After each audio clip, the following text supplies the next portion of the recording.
Bienvenue dans Les Irritables, le podcast qui parle enfin de votre ventre, sans détour, sans tabou et avec simplicité. Ici, on parle sans filtre de ventre gonflé, de douleurs souvent incomprises, de transit capricieux, bref de tous ces signes que votre corps vous envoie et qu'on vous a peut-être appris à ignorer. Je m'appelle Sabrina Massy, je suis nutrithérapeute et naturopathe fonctionnelle spécialisée dans l'accompagnement du syndrome de l'intestin irritable. J'ai créé ce podcast pour vous aider à mieux comprendre ce qui se passe dans votre ventre, vous apporter des clés concrètes et surtout vous faire sentir moins seul. À chaque épisode, je vous guide à travers les causes, les solutions, les erreurs à éviter et parfois même des témoignages. Parce que parler de ce qu'on vit, c'est déjà avancer. Bonne écoute! Bonjour à tous et bienvenue dans l'épisode 8 du podcast Les Irritables. On va parler d'un sujet qui revient quasiment à chaque consultation, un minéral dont on entend parler un peu partout mais qu'on sous-estime encore beaucoup, surtout quand on a un intestin qui fait des siennes. Ce minéral, c'est le magnésium. Et honnêtement, je crois que si je faisais un top 3 des conseils que je donne le plus souvent, il serait toujours dedans. Parce que quand on souffre de syndrome de l'intestin irritable, de troubles fonctionnels digestifs, de douleurs abdominales ou même de transit ralenti, il y a souvent derrière tout ça un terrain carencé en magnésium. Et pas juste une carence de labo, je parle ici d'un manque fonctionnel, celui qui fatigue le corps, crispe les intestins, augmente la sensibilité au stress et entretient ce cercle vicieux qu'on connaît trop bien quand on a un ventre irritable. Donc dans cet épisode, je vais vous expliquer pourquoi je parle toujours de magnésium en consultation, ce qu'il fait exactement dans notre corps, pourquoi on en manque autant aujourd'hui et comment savoir si vous êtes concerné. Et bien sûr, comment en apporter suffisamment sans partir tête baissée sur n'importe quel complément. L'idée, c'est toujours ici, c'est de mieux comprendre ce qui se passe dans votre corps et de vous donner des pistes simples, concrètes, naturelles pour aller mieux.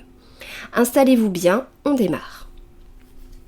Le magnésium, c'est un minéral essentiel. Ça veut dire qu'on ne peut pas le fabriquer nous-mêmes. On doit donc l'apporter par l'alimentation. Il intervient dans plus de 300 réactions enzymatiques dans le corps. C'est énorme. Il joue un rôle dans la production d'énergie, la contraction musculaire, la gestion du stress, le sommeil, la régulation de la glycémie et bien sûr dans le bon fonctionnement de notre système digestif. C'est un peu comme l'huile dans un moteur. Ce n'est pas ce qui fait avancer la voiture, mais s'il en manque, tout devient plus rigide, plus lent, plus capricieux. Le magnésium ne fait pas digérer à lui seul, mais il va énormément influencer la manière dont nos intestins fonctionnent.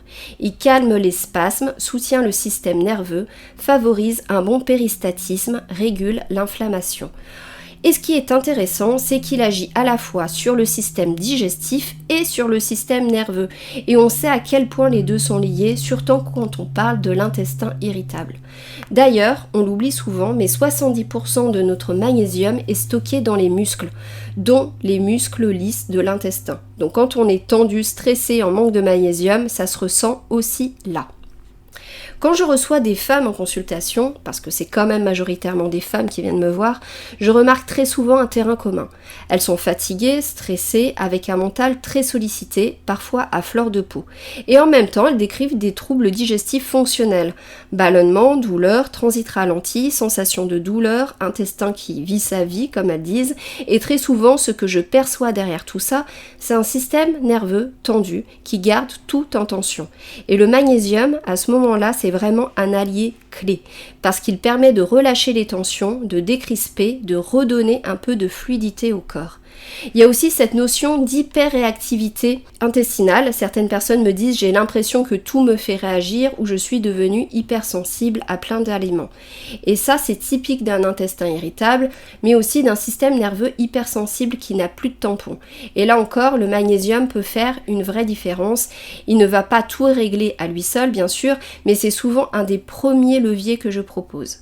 Je pense aussi à toutes ces femmes qui me parlent de crampes abdominales, de spasmes ou même de douleurs qui apparaissent en période de stress. Là aussi, on est pile dans le rôle du magnésium. Il intervient à la jonction entre le nerf et le muscle, donc quand il en manque, le muscle se contracte plus facilement et les douleurs s'installent. Et puis, il y a les symptômes plus globaux. Fatigue dès le matin, sommeil peu récupérateur, irritabilité, anxiété diffuse. Quand j'entends tout ça, je creuse forcément la piste du magnésium. Alors on pourrait se dire, je vais manger un peu plus de bananes et de chocolat et ça ira mieux. Mais le souci c'est que beaucoup de gens manquent de magnésium sans même le savoir et ça c'est lié à plusieurs choses. D'abord, l'appauvrissement de notre alimentation. Les sols sont de plus en plus pauvres en minéraux, donc même si on mange des légumes, des céréales complètes, des oléagineux, du chocolat, on n'a plus forcément les mêmes apports qu'il y a 50 ans. Ensuite, il y a notre mode de vie. Le stress est un énorme consommateur de magnésium. Dès qu'on est stressé, qu'on a une émotion forte, qu'on dort mal, ou qu'on est dans une période de tension, le corps utilise beaucoup plus de magnésium. Et quand ça dure, ce qui est souvent le cas, les réserves s'épuisent. Et il y a aussi certains médicaments qui augmentent les pertes. Les IPP, les inhibiteurs de la pompe à protons, qu'on prend souvent pour les reflux, les douleurs d'estomac, les diurétiques, certains antibiotiques et bien sûr la consommation de sucre et d'alcool qui perturbent l'absorption et l'élimination du magnésium. Et ce que j'observe souvent, c'est que les personnes qui ont un terrain digestif sensible, avec parfois une perméabilité intestinale, ont aussi plus de mal à bien absorber le magnésium.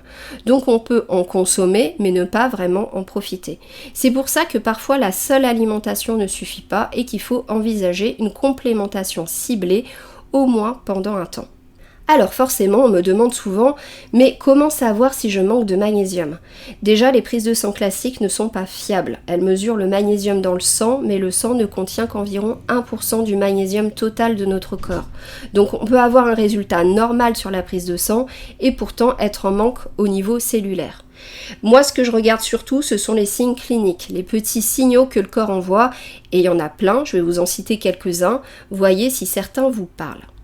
Déjà, fatigue chronique, surtout le matin ou après les repas. Sensation de nerfs à fleur de peau, d'irritabilité, difficulté à gérer le stress ou sensation d'être en tension constante, spasmes digestifs, crampes abdominales, douleurs liées à l'intestin, constipation liée à un intestin paresseux, palpitations, crampes musculaires, paupières qui sautent, difficulté à s'endormir ou réveil en pleine nuit, syndrome prémenstruel très marqué chez les femmes. Quand plusieurs de ces signes sont présents, je suspecte fortement un besoin accru en magnésium, même si la personne mange correctement. Et là-dessus, je mets des gros guillemets. Et souvent, quand on fait un petit test de complémentation bien choisi, les choses s'apaisent très vite. C'est un peu comme si on donnait au corps un coussin, un relâchement, une marge de manœuvre pour mieux faire face au quotidien. Alors là, vous allez me dire, ok Sabrina, tu m'as convaincue, mais je prends quoi comme magnésium ? Et c'est une excellente question parce que tous les magnésiums ne se valent pas. Dans le commerce, on trouve un peu de tout, mais il faut savoir que certains sont mal absorbés ou peu tolérés au niveau digestif. Par exemple, le magnésium marin, qu'on voit souvent en pharmacie, est assez mal assimilé et peut donner des troubles digestifs, surtout si vous avez un intestin sensible. Pas forcément l'idéal. Ce que je recommande en général, ce sont des formes bien assimilées et douces pour les intestins, parmi elles le bisglycinate de magnésium, très bien toléré, bon pour le système nerveux et les tensions musculaires. Le glycérophosphate de magnésium, aussi très doux pour les intestins, idéal pour les personnes sujettes aux diarrhées ou aux douleurs. Et il y a aussi le malate de magnésium, intéressant si la fatigue est très présente car il soutient aussi la production d'énergie.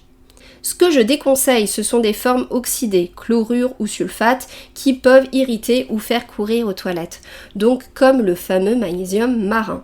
Et pour que le magnésium soit vraiment bien utilisé par l'organisme, il est souvent intéressant de choisir un complément qui contient aussi des cofacteurs, notamment la vitamine B6 qui aide le magnésium à entrer dans les cellules, et la taurine, un acide aminé qui favorise sa rétention intracellulaire.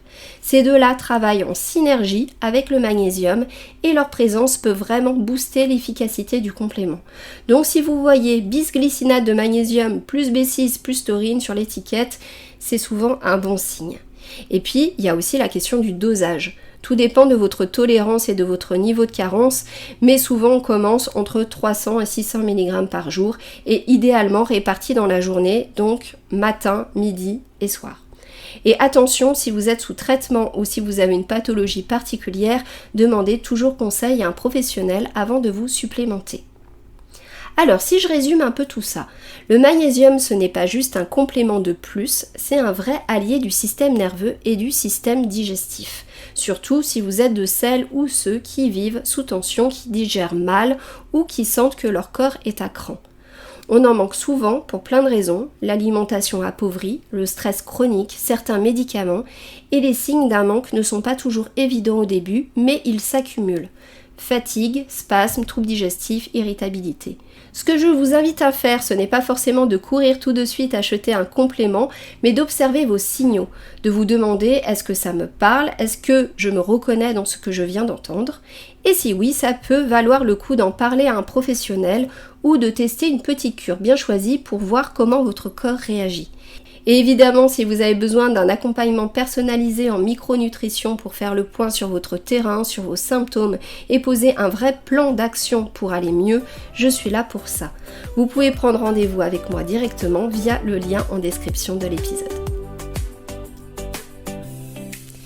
Si cet épisode vous a parlé, pensez à vous abonner, à partager ou en parler autour de vous, mais surtout laissez un avis, c'est très important pour que le podcast se fasse connaître au plus grand nombre. Et on se retrouve très vite dans un prochain épisode de Les Héritables. À très bientôt.